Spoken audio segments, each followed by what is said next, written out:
What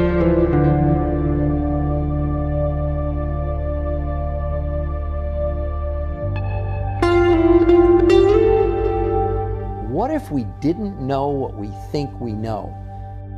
People that are trendsetters that are making a difference in the world. What is this TDOS Syndrome? Is it TDOS Syndrome? TDOS Syndrome. Walked in my doctor's office 11 years ago and he said to me, if you don't do something drastically different today, you're never going to meet your grandkids. It's toxicity, deficiency, combining, believe it or not. Who wants to take a guess what's the #1 killer in the United States? #1 killer in North America is stress.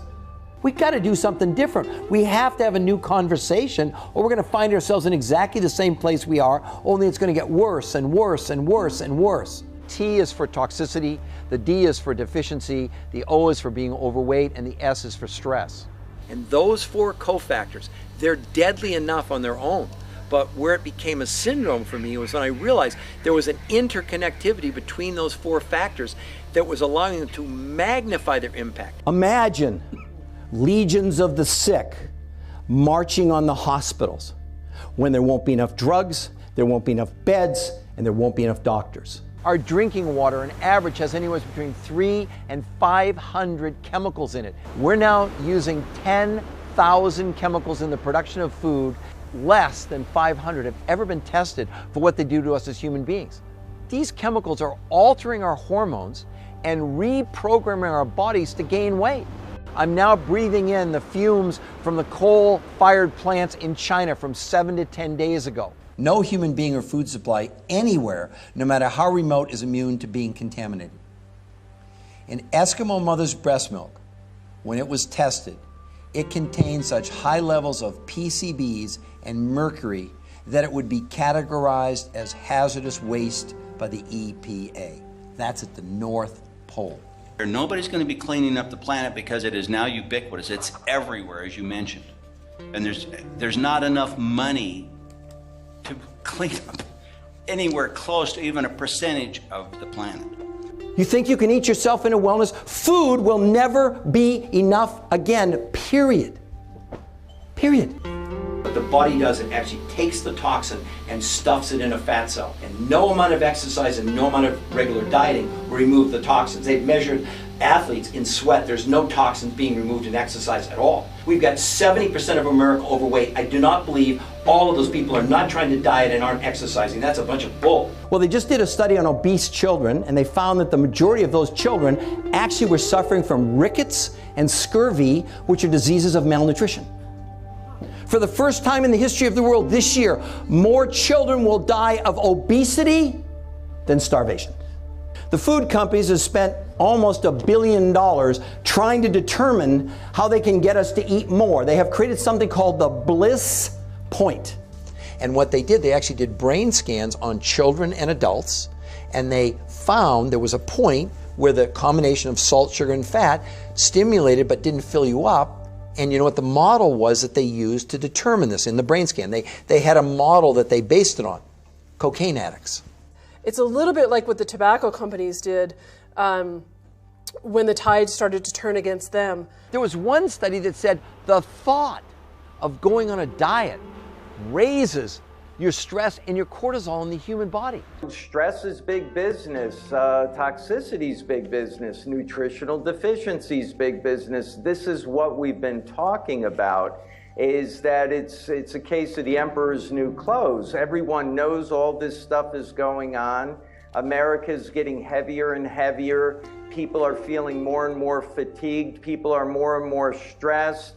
And the overall satisfaction with life is dwindling, and nobody seems able to pinpoint it, and that's the problem. People are trying to pinpoint it instead of admitting that there's several factors at play and that they're all interconnected.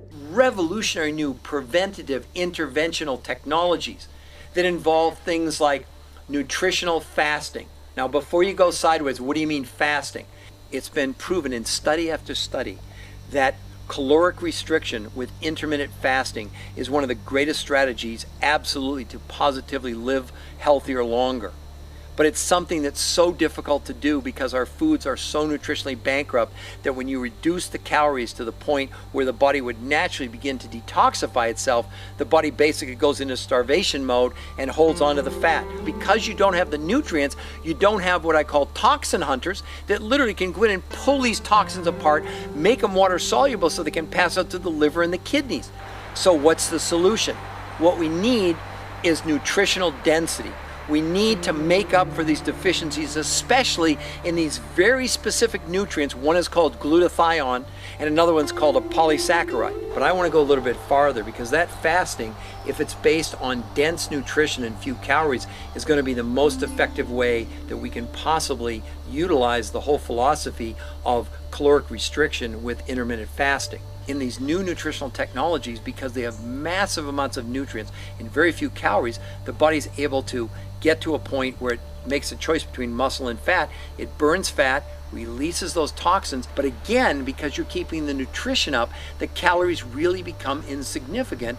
And what I say is make every calorie count. And just because it wasn't invented, just because you didn't know what was available, doesn't mean it wasn't possible. He's my only friend that has at his house, pet zebras and giraffes.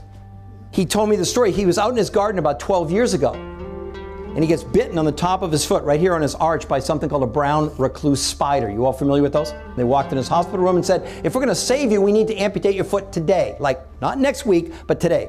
You know, at that point, he'd been formulating for 25 years. He'd done 2,300 nutritional formulas for over 650 companies.